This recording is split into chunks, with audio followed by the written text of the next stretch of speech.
말씀은 골로새서 2장 1절로 7절까지의 말씀입니다. 골로새서 2장 1절로 7절 믿음으로 합독합니다. 시작.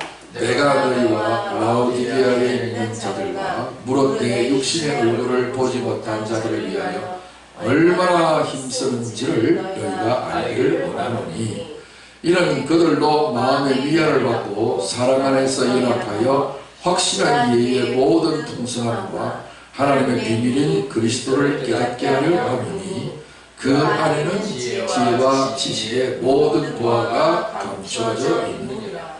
내가 이것을 말하면 아무도 교묘한 말로 너희를 속이지 못하게 하려 함이니 이는 내가 육신으로는 떠나 있으나 심령으로는 너희와 함께 있어 너희가 질서 있게 행함과 그리스도를 믿는 너희 믿음이 굳건한 것을 기쁘게 보리라. 그러므로 너희가 그리스도 예수를 주로 받았으니 그 안에서 행하되 그 안에 뿌리를 받으며 세움을 받아 교훈을 받은 대로 믿음에 굳게 서서 감사함을 넘치게 하라. 아멘. 오늘 부활 12번째 시간입니다. 예수님 안에 있는 모든 보화. 시작. 예수님 안에 있는 모든 보화. 아멘. 예수님 안에는 뭐가 가득 차 있다고요? 보화가 가득 차 있다. 보배가 있고 보화가 있고 보물이 있다. 가장 값어치 있는 게 있다. 가장 가치가 있다. 이런 얘기예요. 우리 사람의 인생관, 세계관은 그 가치관의 영향을 많이 받습니다. 뭐가 가치가 있는가? 보이는 것이 가치가 있는가? 보이지 않는 것이 가치가 있는가 하는 것입니다. 세상 사람들 이렇게 말하죠. 배부른 돼지보다 뭐? 배고픈 소크라테스. 배고픈 소크라테스가 아니고요. 고민하는 소크라테스.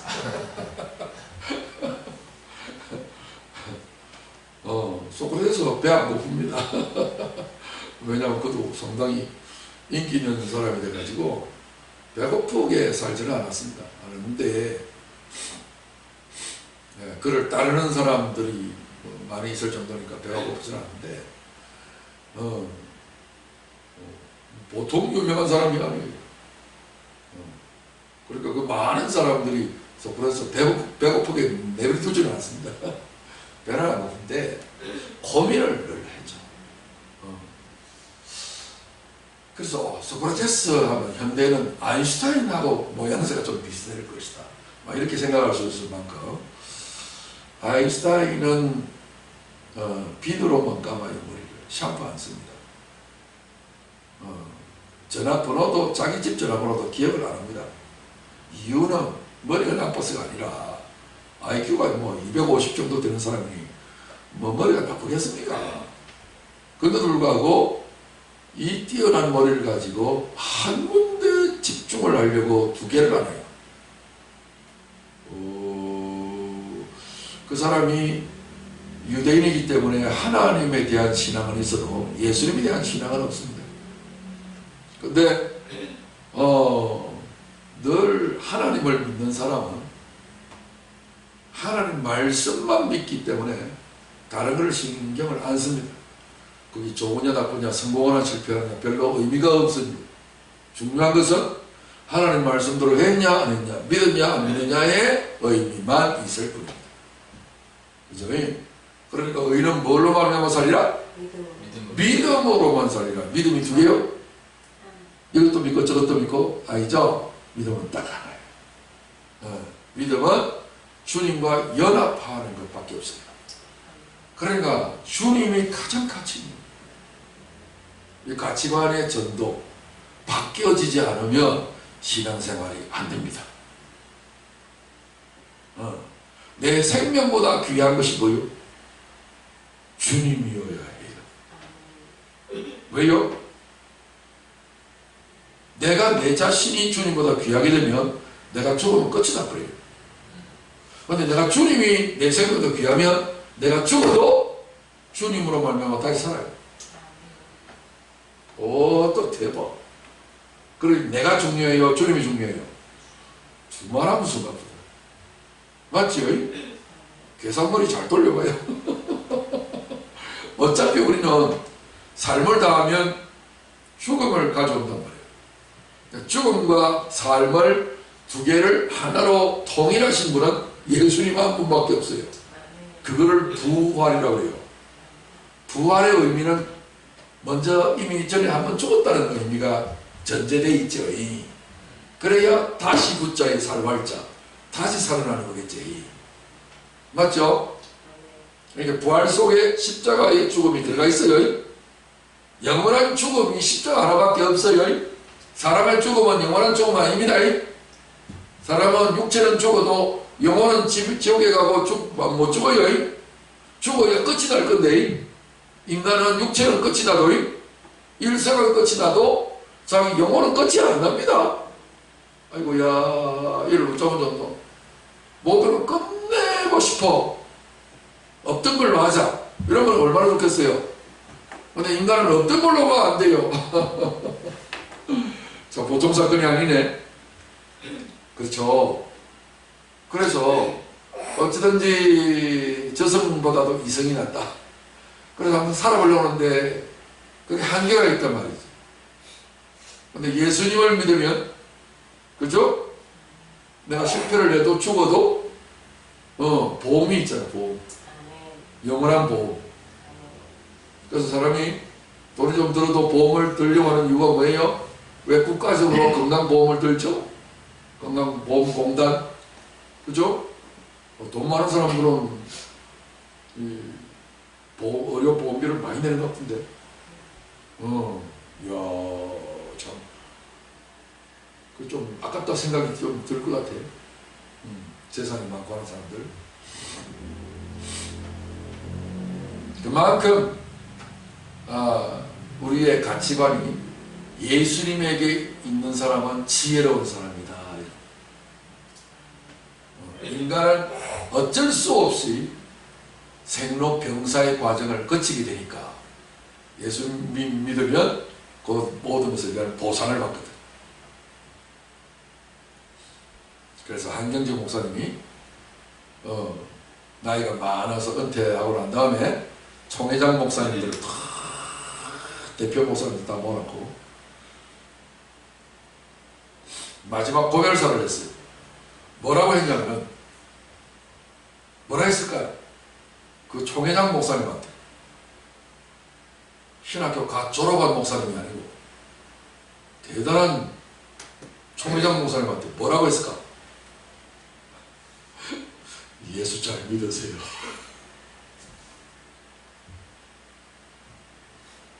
초등학생 아이들한테 하는 이야기처럼, 아니에요. 예수 잘 믿는 거 쉽지 않아요. 우리 찬양 부를 때 그런 가사가 있잖아요. 주를 위해 살아가는 것 쉽지만은 않아요. 그죠? 왜 쉽지 않아요? 이게 영에 속한 이야기라서 그래요. 육에 속한 이야기라면 내가 열심히 하면 되겠는데, 영에 속한 일은 열심히 한다고 꼭 되는 것도 아니에요. 그러니까 예수 잘 믿으라는 말은 거기에 관련되어 있는 법칙이 있다. 자, 그래서 이게 보이는 세계의 법칙이 아니라 보이지 않는 세계의 법칙이니까 예수님 안에 있는 보화를 발견해야 돼. 예수님 안에 진짜 가치 있는 것이 뭔가, 그거를 가져야 되는 거예요. 오늘 부활 12번째 12라는 숫자는 아들이라는 숫자고, 그래서 하늘에는 12궁성이 있고 1년은 12달이며 하루는 12시간씩 밤낮으로 나눠져 있고, 천국은 12진주모로 되어 있어요.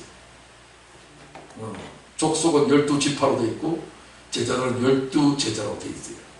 그래서 12진법은 아들의 진법이다. 이런 얘기. 이해되시죠? 요 숫자 풀이는 지금 할 수 있는 시간은 없고, 기회 있는 대로 자꾸 해드리겠습니다. 성경에는 숫자가 많고 특별히 가장 어렵다는 성경이 요한계시록인데 거기는 숫자가 도배로 되어 있어요. 그 숫자를 이해하지 못하면 요한계시록은 풀리지 않습니다.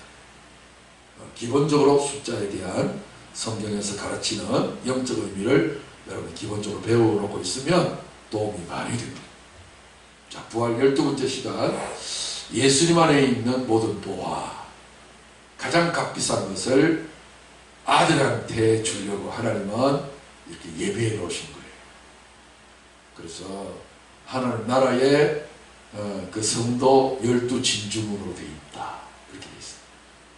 자, 12진주문, 진주 값어치 있는 거죠. 예수님 안에 있는 보화에 대한 부활이 뭐냐? 부활은 한마디로 12번째 시간에는 뭐라고 이야기하냐면 부활은 보화다. 여기서 말하는 부활은 무슨 부활이에요? 부활은 사는 건데 다시 사는 생명이죠. 다시 사는 생명이니까 육의 생명이 아니고 영의 생명이죠.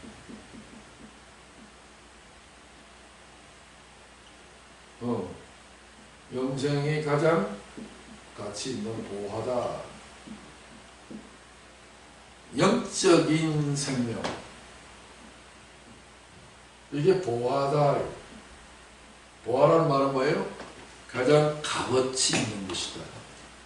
너무나도 값어치 있어서 이것은 주로 선물용으로 많이 갑니다. 가장 가치 있는 선물을 주려고 할 때에 보화를 줍니다. 다른 걸 안 주고. 그런 것처럼 하나님 나라에서 이건 값을 매길 수 없다 그러면 선물로 줘요. 영적인 세계는 다 선물로 온다. 시작. 영적인 세계는 다 선물로 온다. 예, 선물. 근데 선물로 온다는 말을 은혜로 온다 하는 말과도 같은 말이에요. 은혜로 온다. 그러니까 은혜가 되게 하려면, 은혜를 받으려면 뭐가 필요하다? 은혜 받는 방법. 행위로는 안 돼요. 노력으로도 안 됩니다. 은혜로 받는 방법은 믿음으로만 됩니다. 믿음. 마음에 의심이 들면 안 됩니다. 믿음은 의심하지 않는 겁니다. 의심하지 않는 게 믿음이에요. 마음에 의심을 하면 안 됩니다. 근데 마음에 의심이 안 들 수가 없어요. 자꾸 불안해요. 그래서 하나님의 영, 하나님의 음성을 딱 들으면, 하나님의 성령이 역사를 하면, 하나님의 사랑이 임하게 되면 의심이 사라집니다. 그걸 갖다가 내가 결심하고 그거 압력을 막 하고 이러면 이럴수록 그 노력 역효과의 법칙이 작용해서 믿고자 열망하는 데 불구하고 한켠에는 의심이 조금 남아있어요. 조금도 의심하지 말라. 그래서 내가 의심 안 해보려고 애를 쓰면 내 스스로 할 수 있는 게 없고 약간의 의심이 아직 남아있어요. 혹시 이거 안 되면 어떡하지? 이런 생각이 늘 꼬리에 꼬리를 물고 있습니다. 그런데 하나님의 성령이 딱 역사를 하면 의심할 수 있는 능력 자격이 박탈당해요. 그거는 체험한 사람만 압니다. 의심이 안 돼요. 애를 의심하려고 애를 써도 안 돼요. 하나님의 성령을 통해서 하나님의 사랑이 부어지면 믿어져 버리는 거예요. 그래서 믿으라 이 말은 믿으려고 애쓰다 보면 안 되잖아요. 그러니까 빨리 항복하고 하나님의 은혜를 구하라 그 말이에요. 하나님의 선물을 구해라. 그럼 하나님의 긍휼에 풍성하신 하나님이 은혜와 선물을 주셔서 보화가 넘쳐나게 될 것이다. 부자 청년에게 네 소유를 다 버리고 보아가 네게 임하게 될 거다. 그러고 나서 나를 따르라 이렇게 말씀하셨어요. 가장 세상의 보아 값어치 있는 것을 포기하면 하늘의 보아 영적인 세계에 있는 이런 어떤 은사와 선물들이 임하게 돼요. 그것을 받게 되면 주님을 따를 수 있다 이런 얘기예요. 그러니까 주님은 영이시기 때문에 주님을 따르는 것을 육으로 못 따라가요. 그러니까 신앙생활은 어떤 사람은 이렇게 이야기해요. 신앙생활 참 힘든다 어렵다 이렇게 이야기하는데 신앙생활 어렵다 힘든다는 새빨간 거짓말이라고 그랬죠. 왜요? 불가능하니까. 신앙생활은 불가능하기 때문에. 육으로는 불가능한데 영으로는 가능해요. 그래서 영이 영으로 가능하다는 말은 영의 보화가 임하기 때문에. 그 보화가 임하면 주님을 따를 수 있어요. 그래서 주님이 영으로 움직이시는 주님을 포착할 수가 있으니까. 자, 오늘 말씀 골로새서 2장 1절로 2절로 이렇게 보면 이런 그들로 마음의 위안을 받고 사랑 안에서 연합하여 확실한 예의의 모든 풍성함과 하나님의 비밀인 그리스도를 깨닫게 하려니라. 이 말 자체.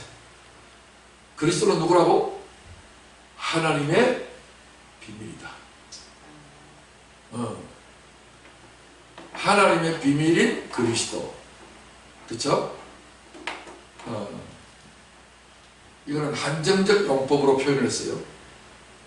이거는 꾸미는 말이에요. 비밀을 꾸미는 것은 하나님이라는 말이고 그리스도를 꾸미는 것은 비밀이라는 단어가 꾸미겠죠. 비밀인 그리스도. 이걸 풀면 그리스도는 하나님의 비밀이다. 평서문으로 쓰면 서술적 용법으로는 그리스도는 하나님의 비밀이다. 이렇게 이제 문장을 바꿔 쓸 수 있겠죠. 수식하는 방식으로 썼어요. 그러니까 그리스도는 누군가? 하나님의 비밀이다. 비밀은 값어치가 있다는 거예요. 그래서 보아요.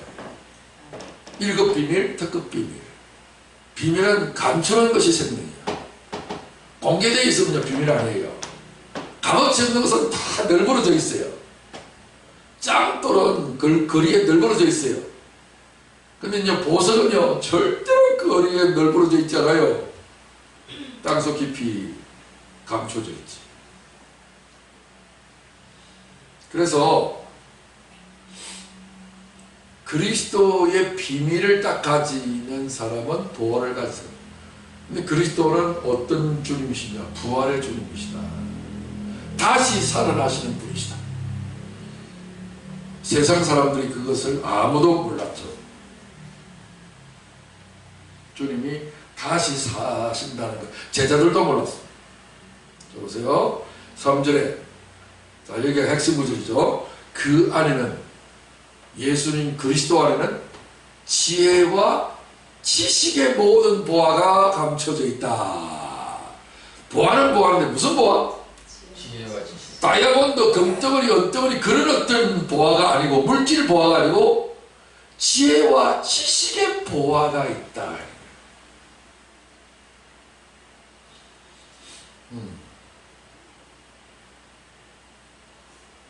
이 땅 위에 있는 모든 문제들을 지혜로운 사람은 그것을 해결해요. 성경에도 그런 사람들이 많고 우리가 동양에도 보면 삼국지 이야기를 보면 유비, 관우, 장비 이 사람들은 이제 대단한 사람들인데 그 사람들 뒤에서 보석 같은 사람이 한 사람 있었죠. 누구? 성이 두 자다. 제갈량이라는, 나중에 제갈공명이 되죠. 제갈량이라는 사람이, 제갈씨가 하나 있어요. 제갈씨. 입에 제갈을 물려야 되는데 의사 대단한 지식이 있는 사람이고 지혜가 있는 사람이에요.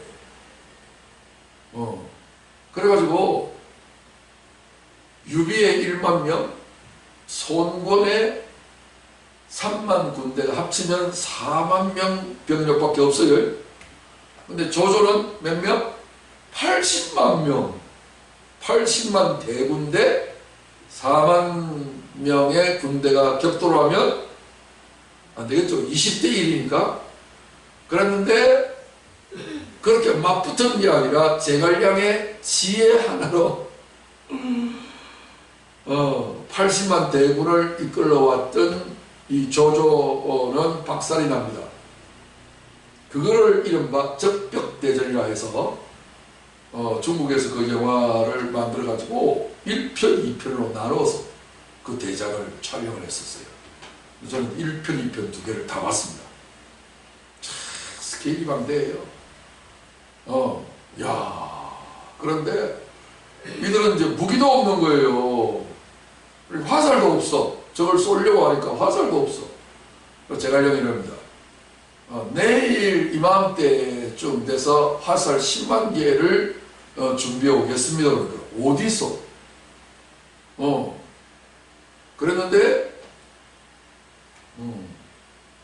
배에다가 허수아비를 딱 이렇게 지푸라기를 많이 올려놓고 안개가 자욱한 새벽쯤 돼가지고서 공격을 감행하는 듯 위장 공격을 합니다.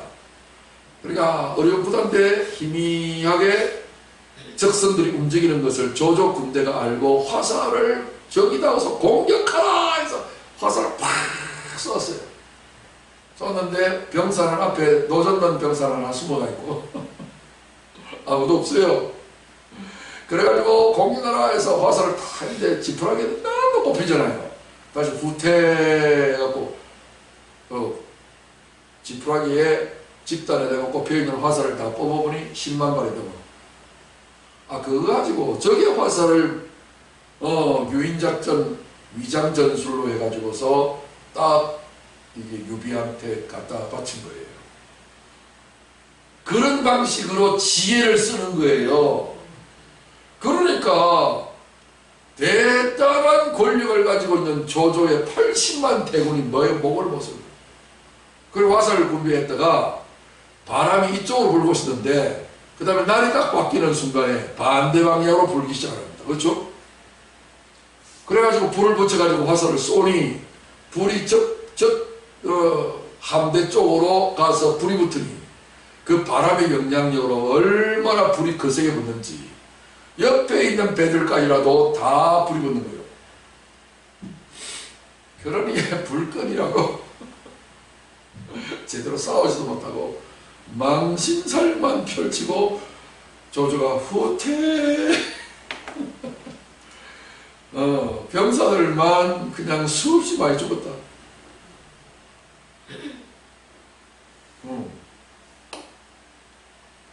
이 제갈량은 무사도 아니에요.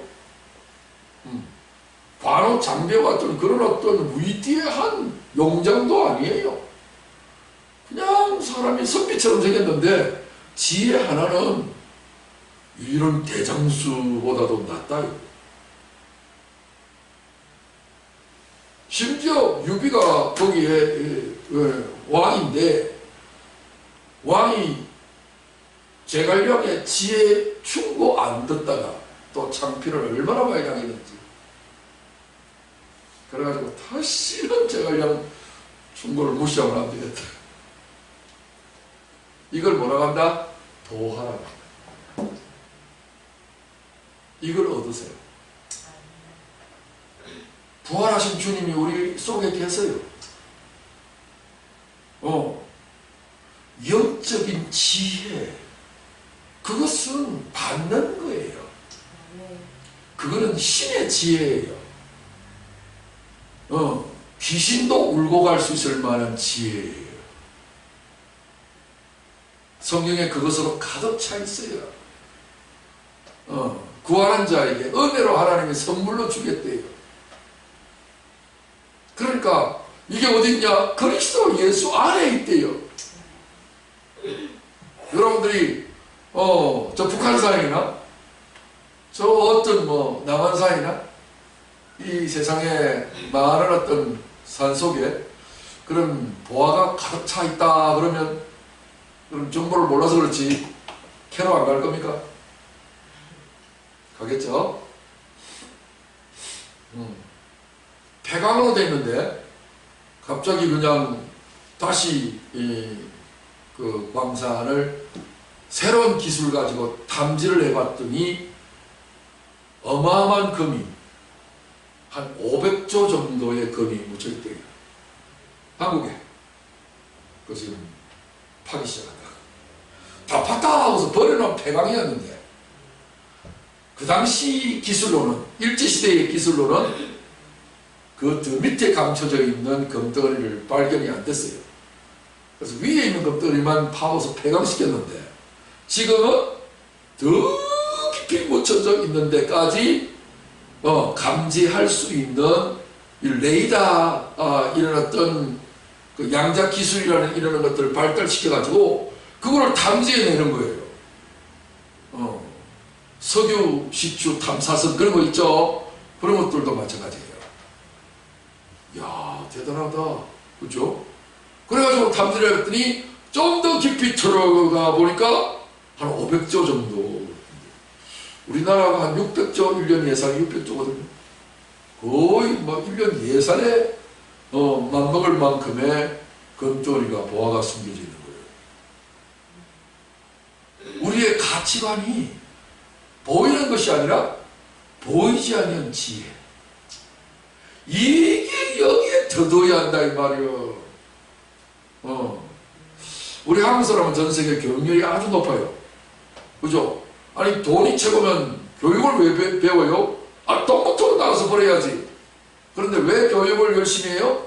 오히려 교육비를 더 지불해가면서. 그렇게 하는 이유는 뭐예요? 투자를 많이 함과 동시에 더 대박을 칠 수 있습니다. 세상에 혹시 그런 것을 못하고 실수한다 할지라도 그리스도 안에서는 공부를 못한 사람이라도 기도를 열심히 하고 영적인 것은 은혜로 되는 세상이니 보화가 넘쳐날 수 있다. 육적인 지혜보다도 영적인 지혜가 훨씬 더 큰 보화다. 그리스도의 보화다. 그래서 부활이 예수님 안에 감춰진 모든 보화다. 믿으시면 하면 자, 디모데후서 3장 15절 말씀 보면 또 어려서부터 성경을 알았나니 성경은 능히 너로 하여금 그리스도 예수 안에 있는 누구 안에 있는? 예수 안에 들어가야 돼요. 말씀 안에 들어가야 돼요. 예수 안에 있는 말씀 안에 있는 믿음으로 말미암아 그 말씀을 믿음으로 말미암아 어디에 이른다? 구원받을 뿐만 아니라 구원에 도달하여 구원 그 자체가 되어지는 지혜가 있게 하느니라. 한마디로 말하면 성경은 지혜의 책이다. 그러니 이 땅에 육신으로 살아갈 때는 육신은 미련하고 어리석고 바보 같아요. 그렇죠?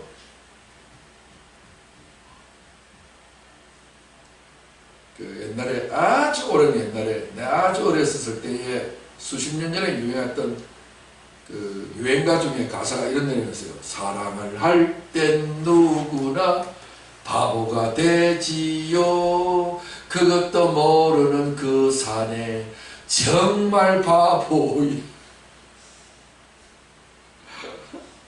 잊혀지지가 않아요. 나는 그 잊어버리고 있었는데 하나님의 이 영적인 지혜가 딱 들어오니까 세상에 그 노래가 다시 거듭나는 거예요.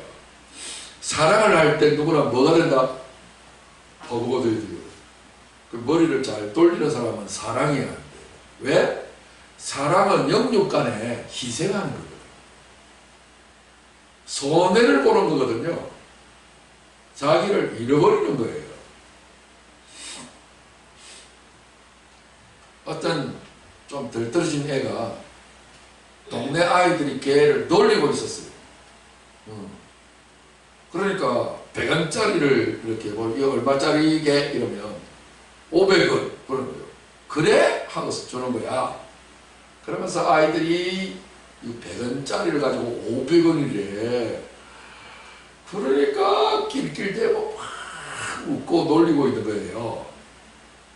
그래서 지나가는 동네 할머니가 그 모습을 보고 이 나쁜 놈들 그러면서 놀리는 그 장난꾸러기 애들 다 쫓아버렸어.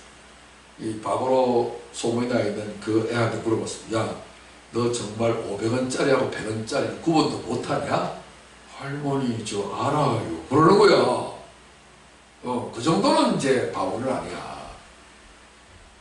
근데 너 왜 자꾸 100원짜리를 500원짜리라 하느냐? 그랬더니 내가 500원짜리라고 말하면 애들이 퀴즈를 안 낸단 말이에요. 그럼 내 수입이 안 되잖아요. 누가 진짜 바보예요? 동네 아이들 바보야. 바보한테 당한 바보들. 그죠? 지는 바보가 되어도 그 정도 바보는 아니래. 100원짜리인지 500원짜리 그거는 안 돼. 그런데 그거를 여기여기에 먹는 거예요. 그런 것처럼 이 땅에서 내 지혜롭다, 내 똑똑하다 라고 하는 사람은 바보 중에 상바보야.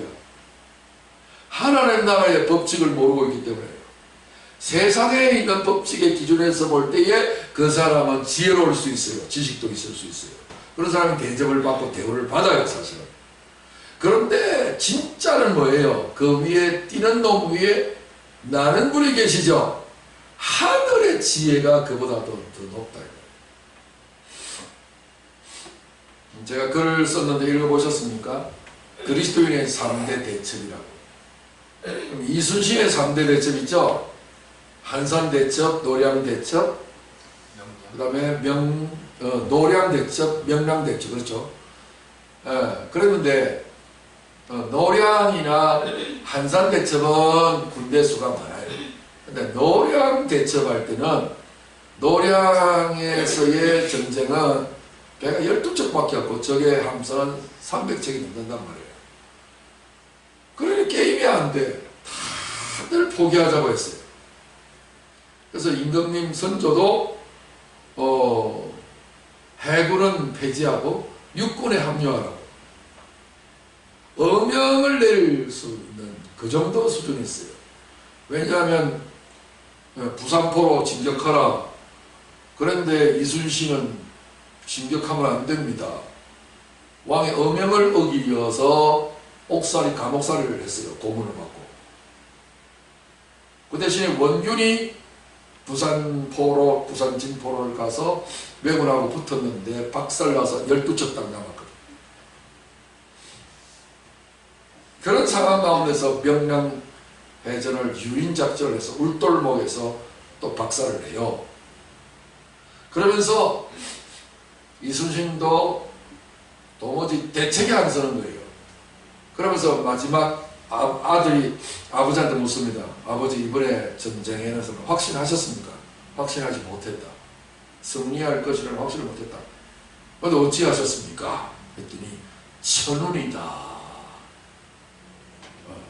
드라마나 이런 영화나 이런 데 보면 하늘에 기도를 해요.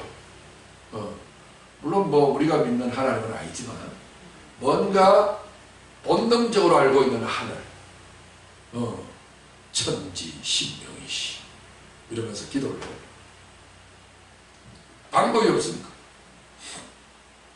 그런 것처럼 이 땅 위에서 있는 지혜가 다하게 되면 사람으로서는 할 수가 없어요. 방법이 없어요. 그럴 때는 하늘의 지혜가 필요해요. 이 모든 지혜의 보고가 어디예요? 성경이에요.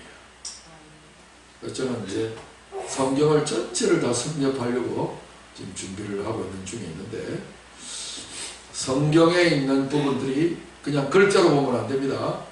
그 속에 지혜가 감춰져 있어요. 그래서 성경을 헤쳐보면 숨겨 있어요. 그 숨겨져 있는 것들을 가지게 되면 우리는 보화를 가지게 되고 영생을 얻어서 부활에 이르게 되는 거죠.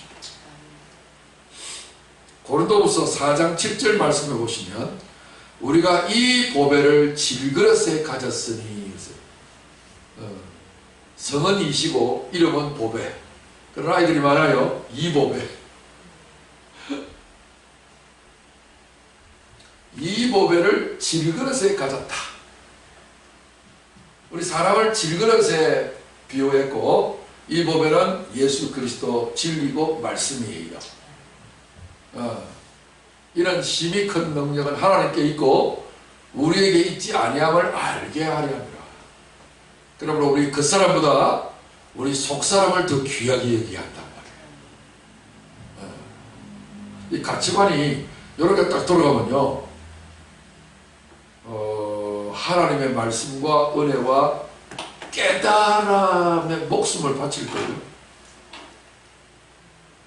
이게 다이아몬드처럼 느껴진다. 오, 대박. 저는 그랬거든요. 이 세상에 그 어떤 거하고도 바꿀 수 없었어요. 저는요, 교회 성장하고도 안 바꿨어요. 오늘 한국 목회자는 교회가 부흥할 수만 있다면 양재물이라도 마시겠다라고 하는 목사님들이 많아요. 그만큼 교회에 성장한다는 것이 개척교회 입장으로서는 어려운 일인데, 그럼에도 불구하고 우리 한국 민족들은 저 하나님의 성령의 역사와 부흥을 경험했던 그런 시절이 있었기 때문에 그 전통이 이어져 내려와서 지금도 계속해서 이런 개척 쪽으로 갑니다. 상당히 좀 모험적인 어떤 요소가 있죠. 그러나 그 사람 속에 보화가 있다면 그 보화의 가치는 그 어떤 것하고도 바꿀 수가 없습니다. 고린도전서 3장 10절 말씀에 보시면, 내게 주신 하나님의 은혜를 따라 내가 지혜로운 건축자와 같이 틀을 닦아두매 다른 이가 그 위에 세우나 그러나 각각 어떻게 그 위에 세울까를 조심할지니라. 인생은 그 지혜로운 건축자처럼 틀을, 기초를 공고히 해서 그 위에다가 집을 짓는 자와 같다라고 비유했어요. 건축을 하는 겁니다. 이 닦아준 것 외에 능히 다른 틀을 닦아줄 자가 없으니 이 틀은 누구? 곧 예수 그리스도라. 우리의 기초는 누구라고?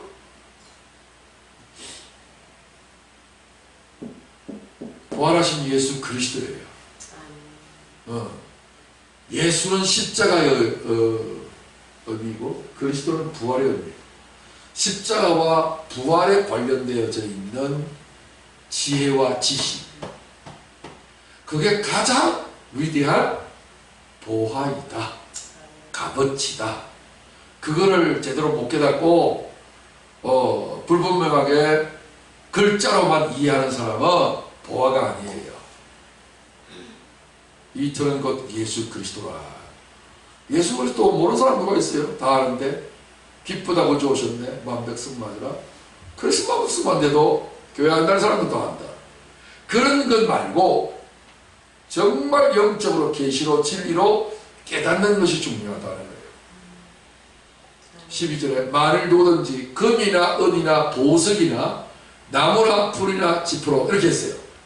세 개씩 맞췄어요. 나무가 뭐냐? 나무는 그 사람의 영이에요. 풀은 뭐냐? 그 사람의 마음이에요. 혼이에요. 지피 뭐예요? 그 사람의 육체예요. 지푸라기는 말라지거든. 안 그렇습니까? 여러분 지금 마음은 늘어 청춘이잖아. 근데 몸은요? 예전하고 좀 다르다. 쉽게 필요하고. 안 그래요? 그래요. 그런 것처럼 금이나 은이나 보석, 영적인 것에도 뭐요? 영이 있고 뭐요? 그 다음에 혼이 있고 그 다음에 육이요. 영체가 있는 거야. 그래서 빨간색은 영적인 영혼육이고, 그 다음에 파란 색깔은 육적인 영혼육이야. 아시겠죠? 만일 누구든지 영으로 터 위에 집을 세우면 어떤 일이 벌어져요? 각 사람의 공적이 나타날 터인데 그날이 공적을 밝히리니 이는 불로 나타내고 그 불이 각 사람의 공적이 어떠한 것을 시험할 것이라. 시험을 하는데, 불로 시험을 하는데, 만일 누구든지 그 위에 세운 공적이 그대로 있으면 상을 받고, 그대로 있어요. 뭐로 집을 지으면 그대로 있어요? 금이나 은이나 보석으로 집을 지을 때는 그대로 있어요. 불나도. 불 안 타요. 그런데 누구든지 그 공적이 불타면 해를 받으리니. 뭐가 불타는 거예요? 육적인 아까 세 가지 있었죠. 나무, 불.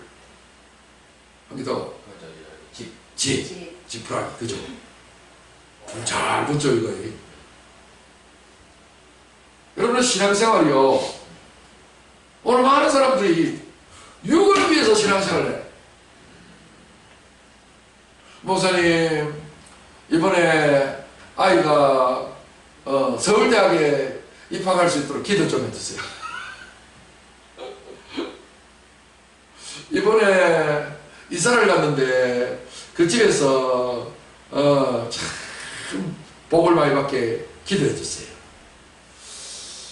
또 사업을 이번에 새롭게 시작했는데 사업 번창하도록 기도 좀 해주세요. 목적이 뭐예요? 좀 더 육을 위한. 이런 신앙생활을 들어간다. 나무나 풀이나 짚으로 집을 짓는 거야.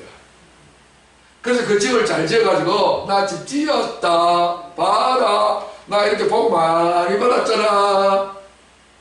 그러면 불이 안 날 때는 괜찮아요? 불이 나면 어떻게 돼요? 그냥 끝장나는 거예요. 환란이 일어나면 끝장나는 거예요. 그런데 영으로 집을 지은 사람이야. 영으로 집을 지은 사람은 보석으로 집을 짓는 사람인데, 보석으로 집 짓는 사람 봤어요? 못 봤죠. 그런 적 없어요. 뭐 보석을 좀 박아놓은 정도로 있어도. 이게 보석으로 집을 짓다는 말은 무슨 말이에요? 성경에서 말하는 보석은 뭐예요? 영이거든요. 영으로 집을 짓는 거예요. 보화, 은과 금과 보석.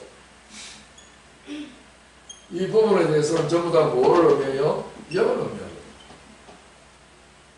영으로 집을 짓는 거예요. 그러니까 그 사람이 성령 충만하고 말씀과 진리를 잘 깨닫고 있고 믿음으로 막 사는 거야. 영혼육으로. 성령 충만한 은혜를 받아 사랑이 넘치나.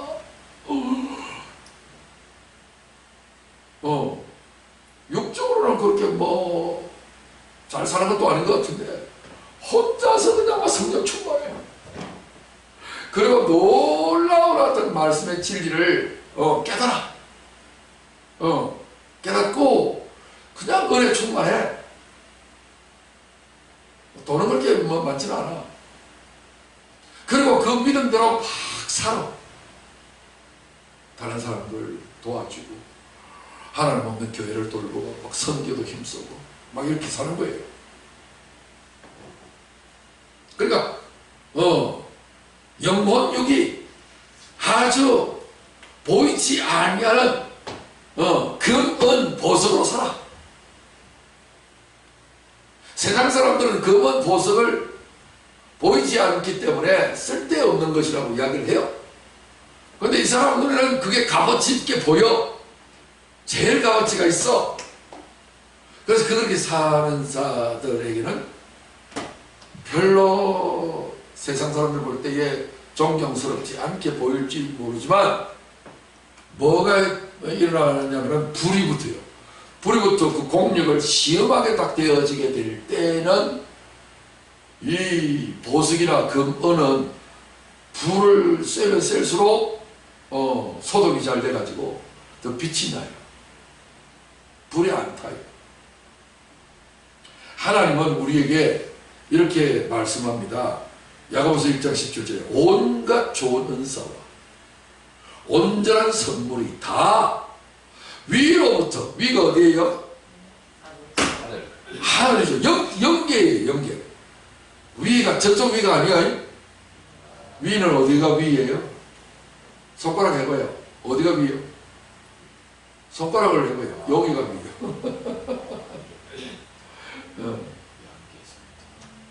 윗사람이다 이 말은 내 머리 꼭대기 위에서 걸어다닌다 그 말이 아니고, 윗사람이라는 말은 무슨 뜻이에요? 내가 더 중요하게 여기는 사람이 윗사람이에요. 그래서 내가 영을 더 윗사람이라고 여긴다면 영이 하늘이 되는 거예요. 더 가치가 있는 보화가 되는 거예요. 윗사람을 함부로 할 수 없죠. 다 위로부터, 영으로부터, 속으로부터 같은 말입니다. 빛들의 아버지께로부터 내려오라는 게 여기 그냥 아버지가 아니에요. 무슨 아버지? 빛들이요. 복수네. 빛들의 아버지. 빛들의 아버지. 뭐가 빛입니까? 빛이 뭐예요? 빛. 우리 좀 눈에 보이는 이런 빛? 아니고 나타나지는 모든 것. 나타나지는 모든 것. 나타난다는 말은 무슨 말이에요? 감추었다는 말이죠. 뭐를 감추었어요? 하나님의 영, 예수 그리스도, 하나님, 영적인 세계, 그걸 비밀의 세계예요. 육적에게는 감춰요. 비밀로 해요. 그 비밀의 세계가 감춰진 영적인 세계가 나타나고 깨달아지는 것을 뭐라고 한다? 빛이라고 한다. 그러므로 하나님 아버지께서는, 하나님은 빛이시라고 했죠. 빛들의 아버지께니까, 그러니까 뭐냐? 빛의 자녀가 되는 거예요. 그 말은 무슨 말이냐면, 보이지 않는 하나님 아버지와 우리 주 예수 그리스도를 깨닫게 되고 그분이 하시는 진리의 말씀을 깨달은 것을 뭐라고 한다? 그것을 빛이라고 하는데, 그 빛의 깨달음을 뭐라고 하냐면 은사라고 그래요. 은사. 좋은 은사. 좋은 은사. 그 다음에 그걸 온전한 선물. 이렇게. 온전한 선물. 그래서 이 보화는 인간의 가치와 자격으로 가질 수 없기 때문에 하나님이 선물로 주는 거예요. 자식들한테는 대가로 주는 게 아니라 선물로 주고 은혜로 주는 거잖아요. 그래서 그분이 우리 아버지가 되시는 거예요. 자, 모든 영적인 것, 하나님의 진리의 말씀을 깨달으면 뭐가 된다? 그게 은사가 되고 능력이 되고 축복이 되고 은혜가 되는 거예요. 그게 믿음이 되고요. 표현을 여러 가지를 했지만 다 같은 말이에요. 그리고 여러분들이 하나님의 성령이 예비하신 은사와 성령의 충만한 열매, 은사는 겉으로 나는 하나님의 능력, 그 다음에 열매는 속으로 맺어지는 하나님의 인격, 그러니까 그 사람 속 사람이 영적인 사람 되는 거. 금상 쳐가지고 세상에도 말이죠, 실력 있고 능력 있으면 그 사람이 원하는 걸 다 할 수 있잖아요. 뭐 대통령도 될 수 있다. 맞죠? 자기 원하는 목표를 이룰 수 있어. 근데 우리는 이 세상에서 이루려고 하는 것이 아니라 어디요? 하나님 나라에서요. 하나님 나라에서 귀신도 알아주는 유명인사 되시길 저는 축원합니다. 그게 부활이 보화가 되기 때문에요. 가장 값어치 있는 것이 부활이에요. 부활이 예수 부활이요. 예수님이 부활이에요. 그냥 부활이라는 글자에 매이지 말아요. 부활은 새 생명이에요. 새 생명 뭐예요? 내가 너에게 이르는 말이 영이요 생명이라 했잖아요. 말씀이란 말이에요. 그 말씀은 비밀로 문자로 인간의 지식으로 감춰놨는데 그걸 깨닫게 되는 거예요. 그러면 그것이 뭐예요? 은사가 되고 선물이 되는 거예요. 능력이 되는 거예요. 그게 아버지께로부터 내려온대요. 내려온다는 말은 안에서 밖으로 나온다 그 말이에요. 먼저 깨달아야 됩니다. 말씀을 깨닫지 못하면 소용이 없어요. 근데 말씀을 깨달아도 내가 그 깨달은 말씀대로 내 몸에다가 적용시켜서 사셔야 됩니다. 예를 들어서 여러분들이 병 고치는 능력이 만약에 주어졌다고 합시다. 응? 그러면 가지고만 있을 거요? 사용할 거요? 사용 안 할 거죠?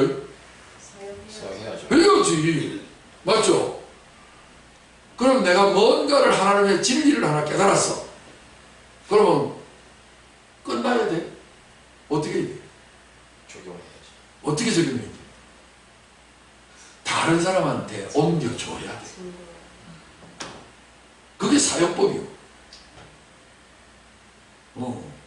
그러니까 여러분들은 둘 중에 하나를 분명히 해야 돼. 전도를 하든지 아니면 양육을 하든지. 그러면 안 그러면 깨닫는 바가 하나도 없든지. 다 알고 나서 하겠다고? 아니요. 하나를 주면요 또 하나가 또 와. 두 개가 더 와. 계속해서 이런 순환체계가 이루어져요. 제가 하나님의 은사를 받고 끊임없이 저는 나눠주는 사람이잖아요. 그러니까 무조건 우리 믿는 사람들은 전도가 듣든지 아니 듣든지 믿든지 아니 믿든지 열심히 전도하셔야 돼요. 이 순환 자체가 거저 받았으니 거저 주어라의 법칙이에요. 그러면 계속 와요. 제가 많은 은사와 열매들을 받은 이유는 다 이런 데 있어요. 놀라운 진리를 깨달았죠. 이 기쁜 소식을 온 세상 전하세요. 그럼 여러분 복 받는 거예요. 신기합니다. 자꾸 해보세요. 자, 골로새서 2장 4절에 내가 이것을 말하면 너희로 아무도 교묘한 말로 너희를 속이지 못하게 하려 함이니 이는 내가 육신으로는 떠나 있으나 영으로는 너희와 함께 있어. 이야, 그죠? 육신은 떠나 있어서 분리될 수 있어요. 근데 영은 항상 떠나 있어도 떠나 있는 게 아니에요. 영은 함께 있어요. 이 놀라운 이야기입니다. 여러분 집에 있어도 저하고 영이 같이 묶여 들어가요. 신기해요. 자녀들도 그럽니다. 집사님 기도를 하면 자녀들이 영향을 받아요. 실제로 그때 한참 성령운동할 그 당시에 우리 권사님이 한 분 있었는데 권사님이 그 아들을 위해서 다 모태신앙이고 다 예수 믿는 가문이었는데 교회 생활을 잘 안 하는 거예요. 그래가지고 막 아들을 위해서 막 기도를 했어. 그 엄마는 열심히 그냥 교회 와서 훈련받고 그랬더니 나중에 간증이 돼요. 그 아들이 갑자기 혼자서 일하러 가는 중에 갑자기 그냥 눈물이 나가지고 차를 세워다 놓고 펑펑 울었대. 그러면서 하나님 앞에 기도까지 나오더래. 하나님, 아직도 저는 젊은데 내가 하나님 앞에 완전히 내 몸을 바치기에는 아직도 시간이 너무 젊은 것 같아요. 그러면서 자꾸 핑계대고 있었는데 그냥 막 하나님 앞에 막 눈물이 막 나와서 하나님의 은혜가 막 임하는 거예요. 그런 간증을 하더라고요. 연결되어져 있는 사람들은 내 어떤 상태에 의해서 영향을 막 받아요. 그래서 내가 하나님 앞에 바로 서 있잖아요.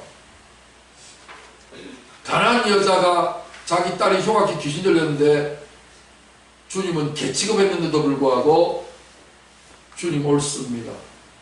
부스러기라도 먹겠습니다. 이렇게 겸손하게 자기 예수를 개취급하면서 이렇게 했을 때에 주님으로부터 칭찬을 받죠. 뭐라고? 여자여 네 믿음이 크다. 내 믿음대로 될지어다. 순간에 은혜를 확 받아버리니까 멀리 있는 집에 있는 딸의 문제가 해결되버려요. 놀라워라. 영으로는 너희와 함께 있다는 말이에요. 너희가 질서 있게 행함과 그리스도를 믿는 너희 믿음이 굳건한 것을 기쁘게 봅니다. 자, 마지막. 그러므로 너희가 그리스도 예수를 뭐로 받았으니? 주로 받았으니. 주가 뭐예요? 주인. 또 다른 말로 왕. 또 다른 말로 하나님. 영적인 세계는 하나님, 육적인 세계에는 왕, 개인적인 입장에서는 주인. 그 다음에 인간관계 족보로 말하면 남편, 아버지 이렇게 이해되시죠? 그러니까 그걸 다 총망라해가지고 대표로 예수 그리스도는 주님이시다. 주의 개념을 아시겠죠? 그래서 여호와 하나님도 주라고 나오고 예수님도 주는 그리스도 신이시요. 그리스도 주로 나오고 계속해서 성령도 주 성령, 주 개념으로 많이 나옵니다. 그래서 오늘 가장 가치 있는, 가장 권세 있는, 가장 중요한 개념이 주 개념이에요. 그것이 바로 주권이라는 거예요. 주권. 모든 것은 주권에 달려있어요. 우리 대한민국이 가장 슬픈 때가 언제예요? 주권을 빼앗긴 때예요. 일본 36년 동안. 그죠? 모든 것을 다 뺏긴 거예요. 그런 것처럼 오늘 나의 모든 것을 좌우하실 수 있는 분은 누구밖에 없어요? 우리 주 예수 그리스도예요. 그래서 주 예수 그리스도. 시작. 주 예수 그리스도. 이 말이 가장 귀한 거예요. 그리고 그리스도 예수를 주로 받았어요. 그러니까 그 안에서 행해야 돼요. 주 밖으로 나가면 안 돼요. 그렇기 때문에 자, 우리는 어떻게 해야 될 것인가? 자, 마지막 7절 같이 읽겠습니다. 시작. 그 안에 뿌리를 박으며 세움을 받아 교훈을 받은 대로 믿음에 굳게 서서 감사함을 넘치게 하라. 아멘. 교회 안에 성경 공부 프로그램이 여러 개가 옛날에 참 많았습니다. 그 중에 하나가 뭐냐면 2712라고 하는 것이 있는데, 그것은 골로새서 2장 7절을 근거로 해가지고서 성경 공부 교재가 구성이 되어 있어요. 그래서 이름하여 2712죠. 이렇게 했어요. 그 2712가 이겁니다. 다시 말해서 우리 신앙생활을 어떻게 해야 되냐? 성경 공부하는데 우리가 이제 그걸 배우는 거예요. 신앙생활을 배우는 부분인데, 먼저 예수님 안에 뿌리를 박아야 합니다. 뿌리가 약하면 안 돼. 인생을 나무에 많이 비유했는데, 나무의 생존율과 나무의 건강함은 뿌리에 달렸어요. 뿌리가 상하거나 뿌리가 약하면 환란의 비바람이 막 태풍이 불어오면 넘어져요. 그런 나무 많아요. 그래서 우리 주님 안에 뿌리를 박아야 돼. 내 모든 생각 있죠. 내 생각, 내 가치관, 이런 것들이 사람은 거꾸로 되어져 있는 나무 같아. 머리카락은요 뿌리 같아. 거꾸로 탁 씹어나오면 딱 나무야. 손바닥 딱 벌려져 있는 것을 가지고. 그래서 나무와 인생은 거꾸로 딱 집어넣어놓은 비교 대조예요. 그래서 나무에 많이 비유해요. 그러니까 사람을 머리카락을 뿌리라 생각한다면 사람도 땅에다가 딱 거꾸로 박아놓으면 나무처럼 돼요. 이해되시죠? 모양새가? 그러니까 우리의 뿌리는 머리에 있다. 우리의 생각, 우리의 마음 있죠? 내 생각과 내 마음을 뿌리를 팍 박아야 돼. 사람이 그 생각이 어떠하면 그 위인도 그러하다 했어요. 그리고 이제 뿌리에 의해서 다시 세움을 입어요. 둥치가 막 이렇게 세워주시는 분은 하나님이에요. 그래서 우리 주님으로 말미암아서 우리가 세움을 입어요. 우리는 다 늙어지고 우리는 자격이 없고 우리는 죄인의 개수였는데 하나님께서 우리를 사랑하셔서 십자가에서 우리 죄를 다 담당하셨기 때문에 주님으로 말미암아서 쓰러져 있는 나를 세워주셨어요. 너는 하나님의 아들이다. 그래가지고서 우리를 최고의 신분으로 세워주신 거예요. 천사가 흠모할 수 있을 만한 신분과 자격으로 세움을 받았어요. 아멘? 그 다음에 세 번째로 뭐냐면 교훈을 받아야 돼요. 교훈이 뭐예요? 가르침이에요. 많은 영적인 세계의 가르침, 육적인 생활에 있어서의 가르침, 나 혼자의 하나님과의 관계, 그 다음에 말씀과의 관계, 이웃과의 관계, 믿지 않는 사람들과의 관계, 세상의 일과의 관계, 이 많은 관계들이 있는데 그 관계에 대한 교훈의 가르침들을 많이 받아야 돼요. 근데 가르침은 많았는데 중요한 것은 뭐예요? 믿음을 굳게 해야 돼요. 그 가르침 받은 것들이 믿음으로 화합해야 돼요. 머리로는 내가 아는데 내가 그 반대로 살면 믿음이 안 된 거예요. 보세요. 놀부는 네 것도 내 거, 내 것도 내 거야. 그죠? 근데 흥부는 내 것도 네 거, 네 것도 네 거. 성경의 가치관은 뭐예요? 따고 하는 그 머리처럼 욕심쟁이가 아니고 주라. 베풀고 주고. 우리 예수님 보세요. 하나도 자기 것이라 하지 아니하고 자기의 피까지 살까지 받아 먹어라, 받아 마셔라. 믿음. 하나님의 말씀을. 세상 사람들은 가치관이 다르기 때문에 하나님의 말씀 안 믿어요. 그래서 저는 이제 주는 어떤 부분들을 몸에 배게 하려고 택시를 타면 장도는 있잖아요. 아저씨 가지세요. 할 줄. 여러분들이 뭔가 과일을 하나 사도 왜 이렇게 많이 주 이렇게 장사가 이렇게 되면 어떻게 장사를 해요? 하고서 한계를 드러내는 거예요. 근데 아줌마들 그래요. 콩나물 살 때 한 점 더 주세요. 한 점 줘가지고 더 보태잖아. 그거 굴러란 말이에요. 딱 접어서 한 점 빼란 말이에요. 그거 안 해도 사람한테 지장이 없어. 이렇게 하는 이유는 뭐예요? 주는 것이 받는 것보다 복되다 하시는 말씀을 기억하여야 할지라. 성경이 되게 하신단 말이에요. 가치관이 달라요. 뭐 믿으면 그렇게 할 거고 안 믿으면 어찌든지 아싸 자꾸 다고 할 거고.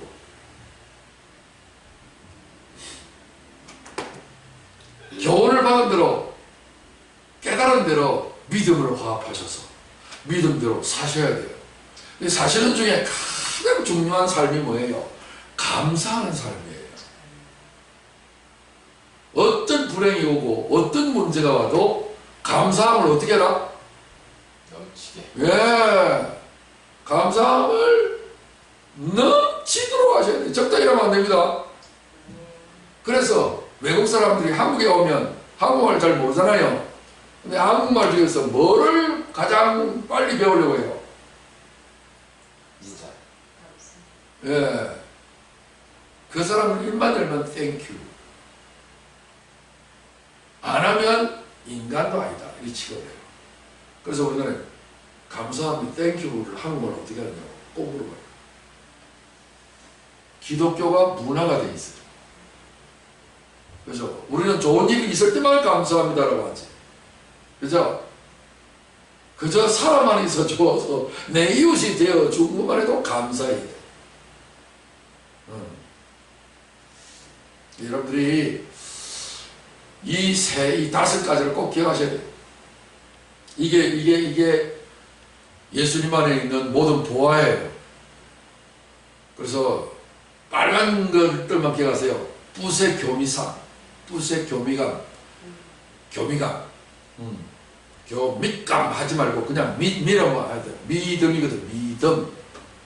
덤자로 돌려버리고 받침은 음자에다 줘버리고 붓의 교미감, 붓의 교미감 아시겠죠? 붓의 교미감. 항상 내 생각에 뿌리는 하나님 말씀이 있어요. 그 다음에 주님으로 말미암아서 은혜를 받아서 세워 올리고 해야 되고, 늘 주님의 사랑이 우리를 세우고 우리 주님의 은혜가 우리를 세우죠. 약한 나로 강하게, 그죠? 주는 나의 힘이시오. 그래서 내가 세움을 받잖아요. 그 다음에 이제 고주할 매주할 교훈 가르침을 내가 받아야지. 그죠? 그 다음에 교훈을 받으면 뭐합니까? 지식만 크면 안 돼요. 그럼 교만해져요. 반드시 거기에다가 믿음을 결합해야 돼요. 내 마음을 거기에다가 완전히 악교 본드로 딱 붙여버려야 돼. 그러고서 맨 마지막에 뭐를 열심히 하자? 감사를 두 배로 해버리자. 노래로 감사하고, 입으로 감사하고, 물질로 감사하고, 몸으로 감사하고. 감사 대장이 되신 거야. 감사하는 횟수를 여러분이 따라올 수 없을 만큼 해봐요. 어마어마한 영적인 삶이 보석이 넘쳐나게 되게 될 겁니다. 오늘 부활 12번째 시간, 예수님 안에 있는 모든 보화예요. 붓의 교미감을 꼭 기억하세요. 부활은 붓의 교미감이다. 이게 보석이니까. 이 보석을 내가 누릴 수 있고, 보석을 발견하고 보석을 소유할 수 있는 가장 위대한 방법은 요 다섯 가지 방법입니다. 아시겠죠? 자, 뭐였더라? 붓의 교미감. 예수님 안에서, 말씀 안에서 뿌리를 내리고, 그 다음에 붓에 세움을 입고 은혜를 받고 사랑을 느끼고, 그 다음에 또 뭐요? 여러 가지 많은 교훈을 깨닫고, 그 다음에 믿음을 화합하고, 믿음을 화합한 것은 뭐요? 살아가려고. 내 마음에 딱 작정하면 딱 행동으로 가잖아요. 그죠? 믿음으로 살리라. 그 다음에 맨 마지막에 믿음으로 살았는데 뭔가 조금 어려움이 계속 오는 것 같아. 그러든지 말든지 상관없이 감사를 두 배를 해버려서 넘쳐난 감사의 대장이 되어버리면, 예수님, 부활하신 예수님, 내 안에 부활의 주님으로 오신 주님은 우리에게 보화를 줍니다.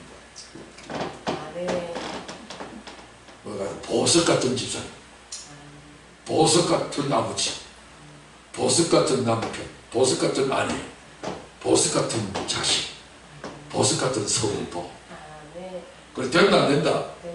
그래 된다 이거요. 안 하면 안 되고 하면 되고. 방법까지 다 가르쳐 줬으니 우리가 이제 복을 받도록 하십시다. 자, 우리 다 같이 일어나셔서 부활 12번 우리 복창하러 한번 하십시다. 일어나세요. 부활 예수님 안에 있는 모든 보화. 시작. 부활 예수님 안에 있는 모든 보화. 자, 9절 합독합니다. 시작. 그 안에는 지혜와 지식의 모든 보화가 감춰져 있느니라. 붓의 교미감. 아시죠? 붓의 교미감 하면 그 안에 예수님 안에 있는 지혜와 지식의 모든 보화가 내 소유가 됩니다. 자,